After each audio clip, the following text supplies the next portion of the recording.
अब चलो बात कर लेते हैं सर्कल चैप्टर के थ्योरम्स और प्रॉपर्टीज पर। ठीक है, हर वो बच्चे जो सीईटी एग्जाम के लिए प्रिपेयर कर रहे हैं और इस बार 11th एडमिशन के लिए जो सीईटी देने वाले हैं, पूरे साल भर पढ़ाई किए, रिजल्ट अच्छा आ गया, उसके बाद भी सीईटी देना पड़ रहा है।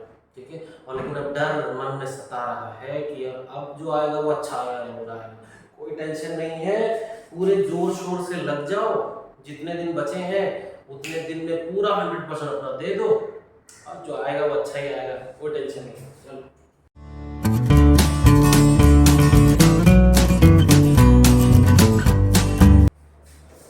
ध्यान से देखते हैं सर्कल चैप्टर।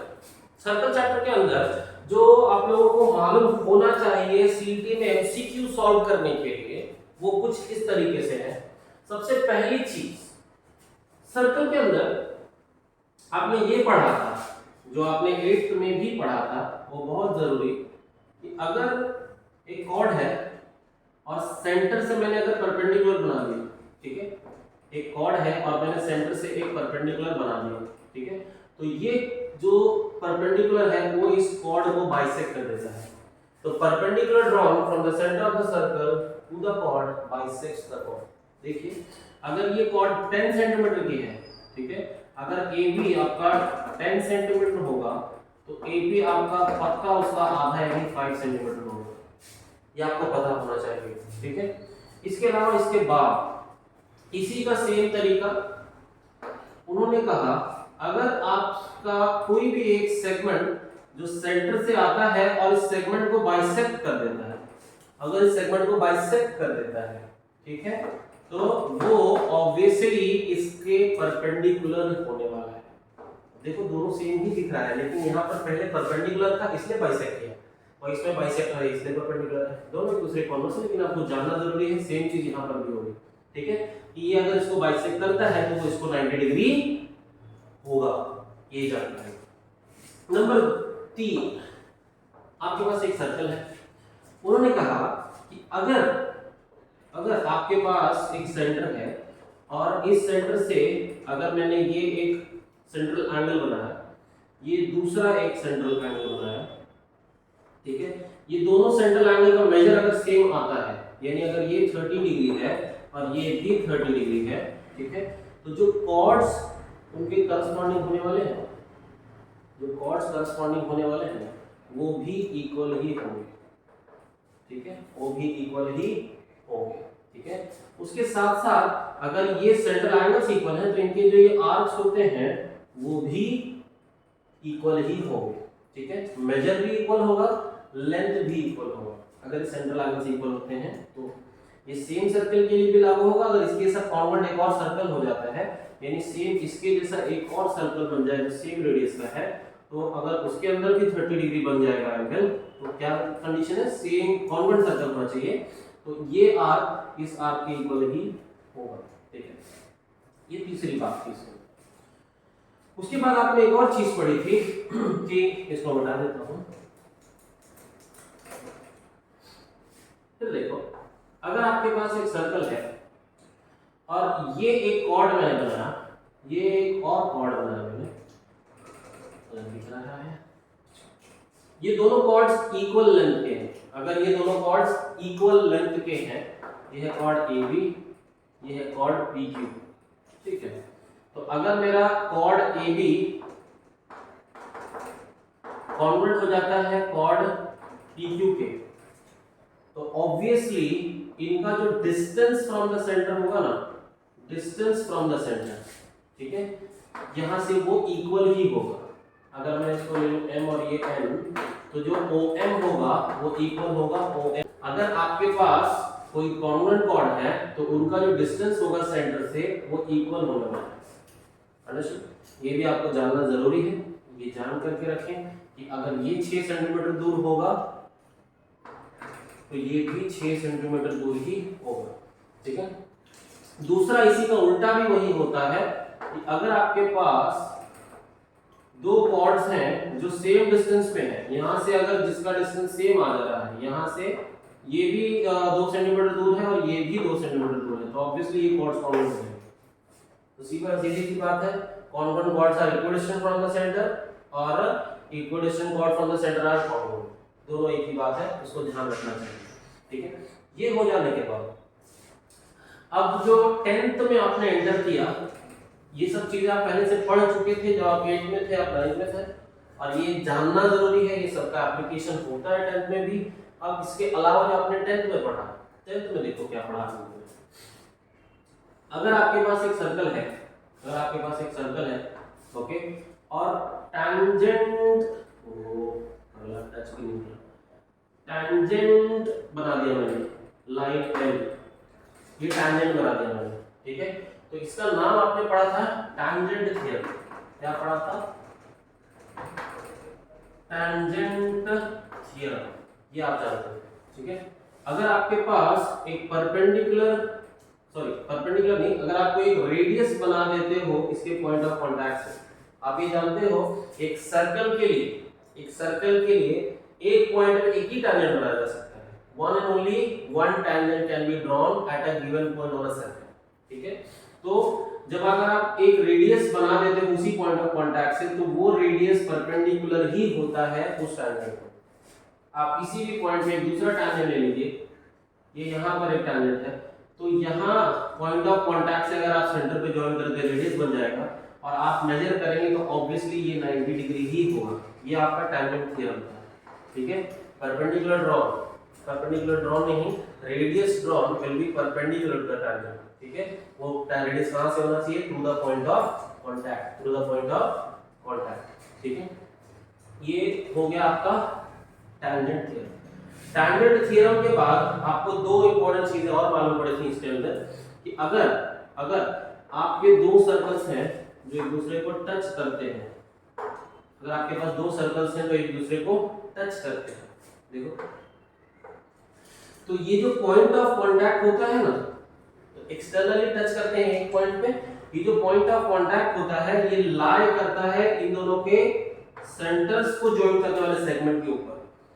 यानी अगर ये P है, ये Q है, और ये जो पॉइंट ऑफ कांटेक्ट है वो A है, तो P dash A dash Q, यानी ये एक लाइन में आने वाले हैं। अगर ये 5 सेंटीमीटर रहा और ये 4 सेंटीमीटर रहा, यानी PA 5 सेंटीमीटर है, PQ 4 सेंटीमीटर है, तो जो PQ का जो लेंथ बनने वाला है वो दोनों को ऐड करके बनेगा, क्योंकि ये एक लाइन में है, ये बन जाएगा 5 + 4 9 सेंटीमीटर। ठीक है, तो ये था आपका थ्योरम ऑफ टचिंग सर्कल्स। क्या था ये? Theorem of touching circles. Theorem of touching circles. ठीक है, अब ये थ्योरम ऑफ टचिंग सर्कल्स तो था, इसके साथ में एक और फ्री आया था हमको। ठीक है, वो क्या फ्री आया था? ये तो एक्सटर्नली टचिंग थे, अब एक और सर्कल जो इंटरनल टचिंग में वाले हैं। ठीक है, ये तो बाहर से टच कर रहे थे, ये लोग अंदर से टच कर रहे हैं। ठीक है, इसका अपना एक सेंटर होगा, इसका अपना एक सेंटर होगा, मैंने इसको ज्वाइन कर दिया, इसको मैंने ज्वाइन कर दिया। मैंने क्या किया? इन दोनों के सेंटर्स को ज्वाइन किया, ये जो इसका सेंटर इसके सेंटर को ज्वाइन करके सेगमेंट बनाया, तो ऑटोमेटिक जाके वो उसी से उसकी पॉइंट ऑफ कांटेक्ट में टच करेंगे। ठीक है, ऐसा कभी भी नहीं होगा कि सर्कल्स एक दूसरे को टच कर रहे हैं और उनका पॉइंट ऑफ कांटेक्ट उनके सेंटर को ज्वाइन करने वाले लाइन पर नहीं आ रहा है, ऐसा कभी नहीं हो सकता। तो इसी को कहा जाता है थ्योरम ऑफ टचिंग सर्कल्स। अब यहाँ पे क्या देखने को मिलेगा? देखो, ये जो बड़ा वाला सर्कल है, बड़ा वाले सर्कल का रेडियस हो गया इतना बड़ा, और ये छोटे वाले सर्कल का रेडियस हो गया इतना बड़ा। अब ये है अगर मेरा P, ये है Q और ये है R, तो जो distance between the centres of the circle, यानी सेंटर्स, दोनों सर्कल के सेंटर्स के बीच का डिस्टेंस जो है ये है PQ। ठीक है, अगर आपको इसमें PQ चाहिए होगा ना, तो ये जो बड़े वाले सर्कल का रेडियस, यानी PR, उसमें से माइनस करना पड़ेगा ये छोटे वाले सर्कल का रेडियस यानी QR। तो आप समझ जाइए कि इसमें क्या होता है, बड़ा वाला सर्कल माइनस छोटा वाला सर्कल। ठीक है, दोनों सर्कल के रेडियस को माइनस करना पड़ेगा। अगर बड़े वाले को मैं ले लूं R1 और छोटे वाले को ले लूं R2, तो आपको डिस्टेंस बिटवीन द सेंटर्स मिलेगा R1 - R2। ठीक है, डिस्टेंस बिटवीन द सेंटर्स। ठीक है, अब इसको अगर मैं मॉड में डाल दूं तो कोई टेंशन ही नहीं, बड़ा छोटे का कोई टेंशन नहीं है। बस ये ध्यान रखो दोनों को माइनस करके आपको दोनों के सेंटर्स के बीच का डिस्टेंस मिलता है। और इस केस में दोनों के रेडियस को प्लस करके, अगर ये r1 है और ये r2 है तो r1 प्लस r2 करेंगे तो आपको दोनों सर्कल के सेंटर्स के बीच का डिस्टेंस मिल जाता है। ठीक है, इसको ध्यान रखना है। अभी इन सब के बीच बस सम सॉल्व नहीं कर रहा हूं, बस अभी बात करूंगा थ्योरम्स और प्रॉपर्टीज सब एक लाइन में बात कर लूं, उसके बाद फिर उस पर भी बात करेंगे और जनरली डायग्राम्स बनाऊंगा, फिर सम्स बताऊंगा कि क्या-क्या सम क्वेश्चन पूछे जा सकते हैं। लेकिन पहले सारे मटेरियल इकट्ठा कर लो, पता कर लो क्या-क्या था इस चैप्टर में। ये है सर्कल।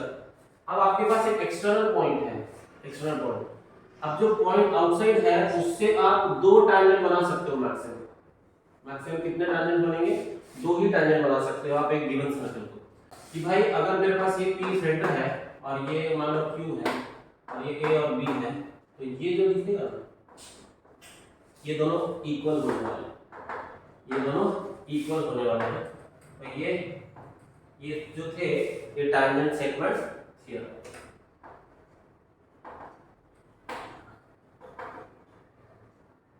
ये थे टैंजेंट सेगमेंट थ्योरम कि AQ segment AQ will be congruent to segment B। ठीक है, ये एक चीज पता रहनी चाहिए आपको। इसके बाद जो आपने पढ़ा था, ये कमाल की चीज आपने पढ़ी, ये है सर्कल। सर्कल में अगर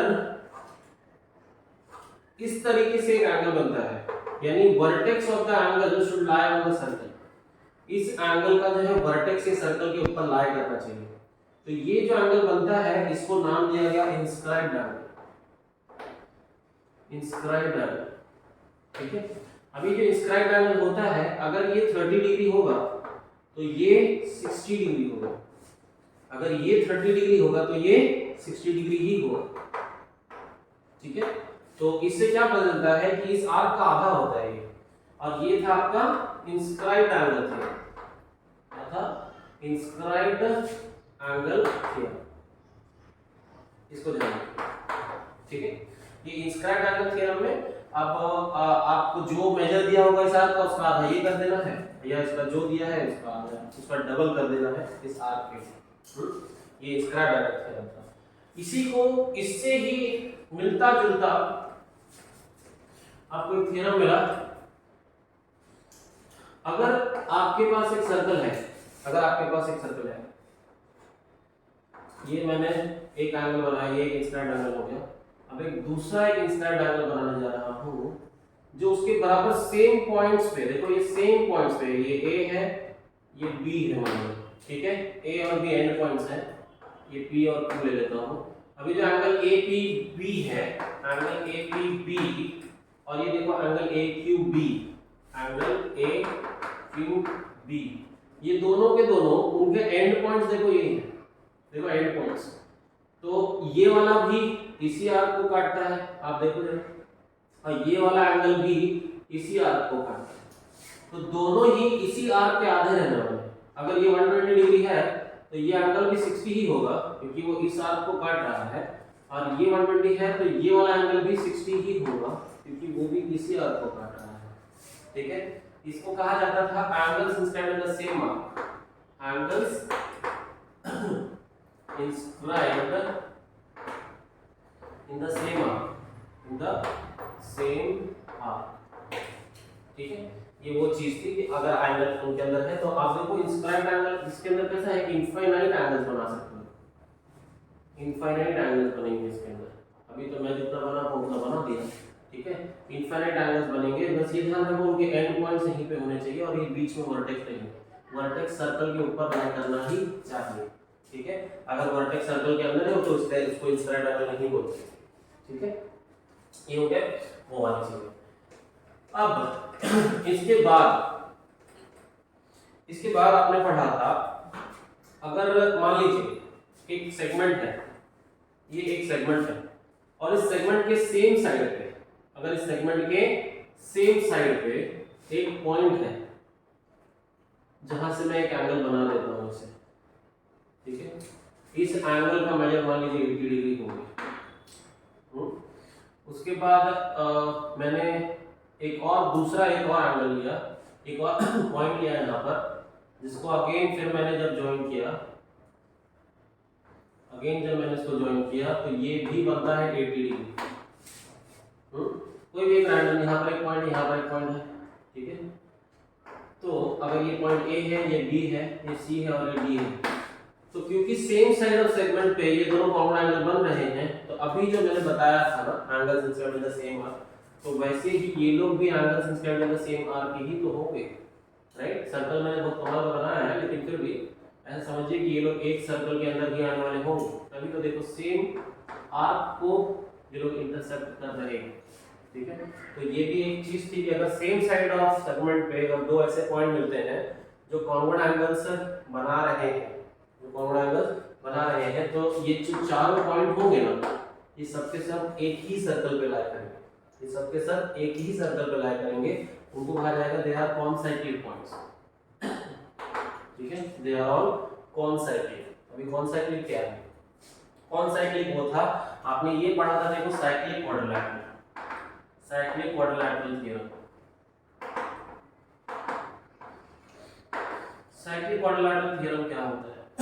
जैसा कि मैंने अभी कॉन्साइक्लिक बोला, उसके बारे में विस्तार बात करो। देखिए, अगर आपके पास एक सर्कल है और इस सर्कल के ऊपर कोई भी चार पॉइंट हैं, जहां पर अगर आप ज्वाइन करके एक क्वाड्रिलैटरल बन रहा है, आपके पास एक क्वाड्रिलैटरल बन रहा है, ठीक है। तो इस क्वाड्रिलैटरल के चारों वर्टाइसेस सर्कल पे लाया करते हैं, तो इसलिए इन्हें कहा जाता है साइक्लिक क्वाड्रिलैटरल। क्या कहते हैं? Cyclic quadrilateral. साइक्लिक क्वाड्रिलैटरल क्या है कि जिस क्वाड्रिलैटरल के चारों वर्टेक्स सर्कल के ऊपर लाया करते हैं, उन्हें कहा जाता है साइक्लिक क्वाड्रिलैटरल। अब साइक्लिक क्वाड्रिलैटरल थ्योरम क्या कहता है? साइक्लिक क्वाड्रिलैटरल थ्योरम ये कहता है कि अगर ये ट्रायंगल है, ये क्वाड्रिलैटरल ऐसा बन जाता है, तो इनके जो अपोजिट एंगल्स होते हैं, यानी एंगल ए और एंगल सी को अगर आप ऐड करोगे तो 180 डिग्री ही बनेगा। ये होते हैं cyclic quadrilateral theorem. Opposite angles को ऐड करोगे तो 180 डिग्री ही बनेगा। वैसे ही एंगल बी और एंगल डी को भी अगर आप ऐड करते हो तो भी वो 180 डिग्री ही बनेगा, ठीक है। उसके अलावा चांस नहीं है। ये साइक्लिक क्वाड्रिलैटरल थ्योरम था। तो इसमें क्या है, आपको एक का मेजर दे सकता है, ये बोल देगा कि भाई ये 120 डिग्री है, तो इसका पता लगाओ। तो बच्चा थोड़ी पता लगा लो, मैं ये 120 डिग्री 168 ये 60 डिग्री हो जाएगा, ठीक है। अभी देखने में देखो ये अपूर्ण था, अपूर्ण था, लेकिन चलो माफ कर दो, ये 80 डिग्री होगा तो 100 डिग्री हो जाएगा, ठीक है। ये 80 डिग्री होगा तो ये 100 डिग्री हो जाएगा, टोटल मिला के 180 ही होना चाहिए, ठीक है। अब ये था साइक्लिक क्वाड्रिलैटरल थ्योरम। अब इसी के अंदर एक और फ्री में मिल जाता है, एक और इसके अंदर थ्योरम।